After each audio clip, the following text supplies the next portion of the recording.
What advice would I have given to myself when I was already successful? In other words, let's go back 10, 15 years when I sold a Wizard business, for example. At Wizard, we'll work harder for you. Well, probably the most important thing is that that's not the end of the game. So selling the Wizard business was not an end in itself. It was in fact a start of a whole lot of things. Being successful, which is really interesting, depends on how you measure success, if it's monetary success, and where you draw the line. So you can draw the line on a particular day in relation to a particular transaction and measure that particular point. But that point changes. So the day after you might not be worth as much, or you might be worth twice as much, depending on what you did with the money. So therefore, I think, to be frank with you, it's a fake success measurement. So what I've learned is success is what you end up doing with yourself every single day and every other day after that, until probably the day you died. For my case, that's where I'm going. So it's how you adapt and how you probably decide you're not going to measure yourself based on standards, sorts of ways that people normally measure themselves. So for me today, what success is just going to work and doing cool stuff and working with good people and answering questions like this and paying forward and building new businesses and adapting and adopting new strategies and staying relevant and hanging out new technologies and new platforms and new environments.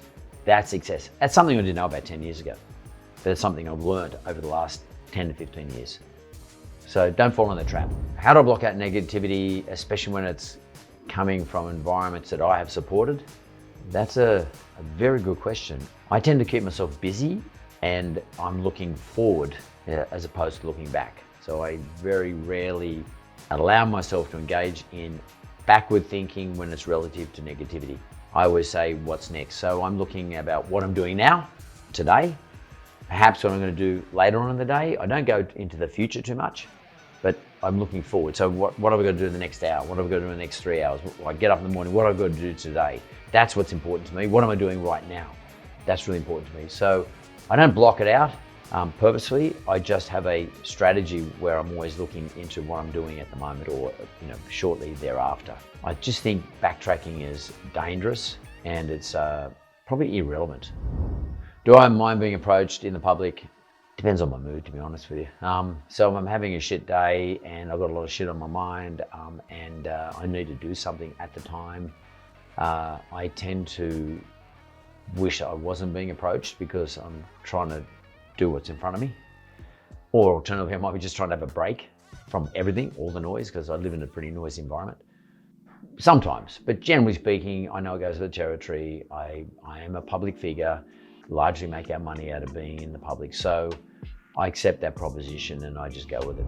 Any ideas about how many more times interest rates will rise? And this particular question, I had a comment that it is tough out there. I agree, it's tough out there. It's really tough out there. And interest rates are going to continue to rise whilst ever inflation is not under control. If you listen to my podcast with Steve Koukoulas, which I put out once a month, which is just before the Reserve Bank meets every month, and we've just done another one, Kooky will say that we're looking at definitely one more rate rise in the beginning of March. But as he said, and as I confirmed, the market is generally speaking expecting at least 2 more after that. So 1 in April, 1 in May. That will depend on what the data says. So we're looking for better data. We've actually had some good data in the last couple of days, which is saying that GDP has fallen. So in other words, gross domestic product, the way the country is growing, productivity-wise, has come backwards. Inflation didn't hit market expectations in the latest read, but those monthly reads, you've got to be careful of those. But nonetheless, it's a good sign relative to not putting rates up again after the March rate rise. So I reckon there's definitely one more rate rise. I think there probably will be an additional rate rise after that in April.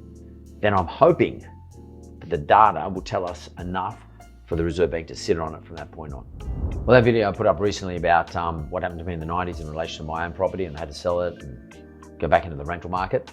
Lots of people asking me, what do I do if I'm in that exactly the same position? All I was trying to simply say is this: it's better to sell now than wait until someone either forces you to sell or prices get much lower than they are today, or you get in such financial difficulty that you're not going to get much out of the sale. You are going to end up in the rental market. But you don't have to rent where you are currently living. You might go and decide to rent somewhere where you can afford. It means you might have to move a bit further out, away from your job, which means that you pay the right rent, but you just got a little bit more travel involved, or a lot more travel involved. You have to cut the cloth to suit whatever the circumstances are. And it's not going to be ideal, I get it.